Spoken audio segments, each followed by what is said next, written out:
guys yung bagong labahan dito. Mamaya magpalaban na si Madam.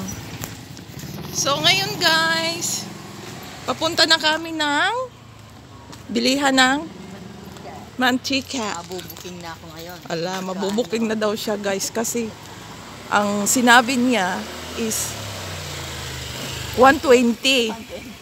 Ang 1.5 na mantika sa asawa niya. Oho. Bubuking. Aray. So ngayon, ang asawa niya ang bumili. So mabubuking na daw siya, guys. Anong gagawin natin, guys? kasi 95 lang, tapos ang hinihingi na dun sa asawa niya is 120. Oh my goodness. Saan kayo niya dinadala yung ano?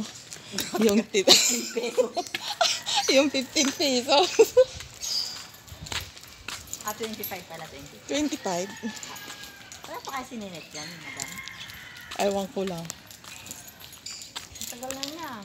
Oo nga, ang tagal niya eh. Tagal na niyang umiska po. Bilugan na yung pag-uwi. Bilugan.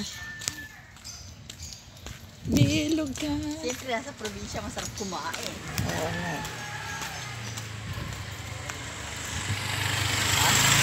So, andito na tayo sa Sierra Madre. Ayan si Madam bibili ng mantika. Isang drum. Isang drum talaga.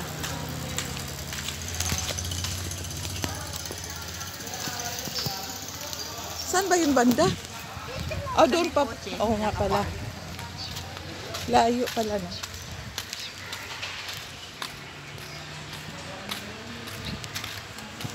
Tayo, no? Pagkahablutin yung nako. Makakabuti nilagayan ng mantika mo. Diba, nabutan mo ba ito, Madam, na abandon dati? Hindi, Itong bahay na ako to. ganyan na. Ah, ganyan na ba?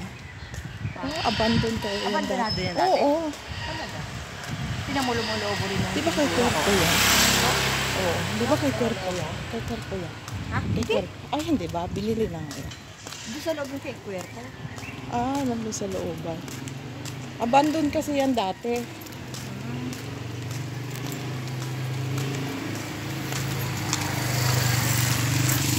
Kailan naubos ang mantika mo? Ngayon, ay kahapon pa. Ako rin kahapon. Sa pantay tayo.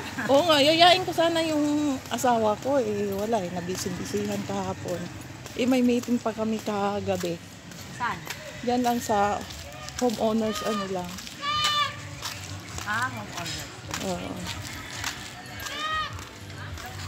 So, dito na tayo guys sa bilihan ng mantika. Saan ba yun? Doorbell. Dito oh, wala nang doorbell. Doorbell. Wala na. Wag, Wala na dyan. makuryente Baka ka. makuryente pa ako dyan. Makuryente ka pa. Pabili po! Oo nga, dati may ano dyan oh. Nawala ng doorbell, kinain yata o ninakaw. Ang ninin. Pabili. Sang ano kuya? Mais.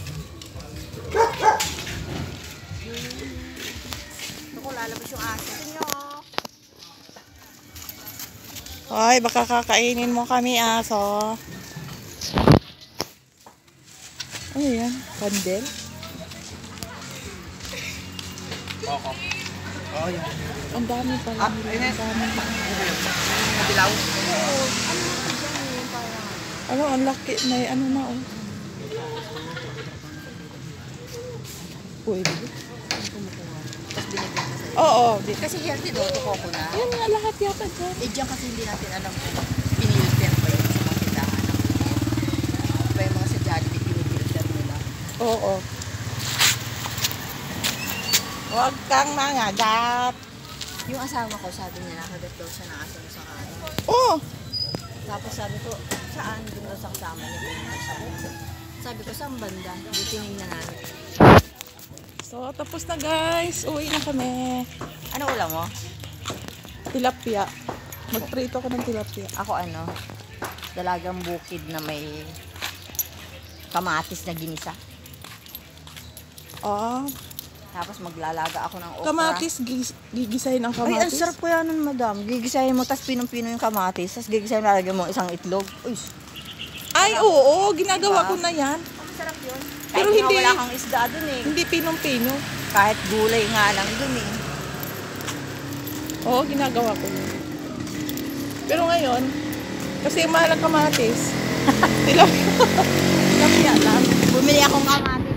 8 piraso, ganun kalalaki. Wala, 37.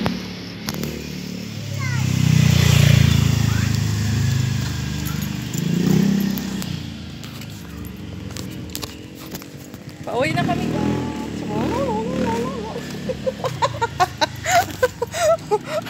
Bye na, guys.